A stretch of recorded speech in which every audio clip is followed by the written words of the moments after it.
முடிந்தால் என்னை பிடித்து பார், நான் எங்கும் ஓட மாட்டேன், என்னை பிடிக்க நீண்ட நேரம் எடுத்துக்கொள்ளாதே கோழையை என வெனிசுலா அதிபர் மதுரோ ஆவேசமாக பேசும் காட்சிகளை வெள்ளை மாளிகை வெளியிட்டுள்ளது.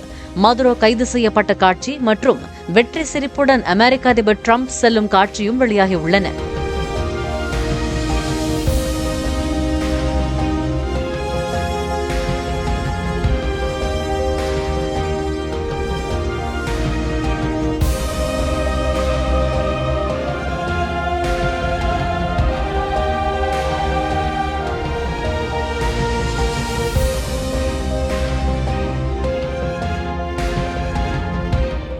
பிளே ஸ்டோர் மற்றும் ஆப் ஸ்டோரில் இருந்து பாலிமர் செயலியை QR கோடு மூலம் பதிவிறக்கம் செய்யுங்கள். செய்திகளை உடனுக்குடன் பெறுங்கள்.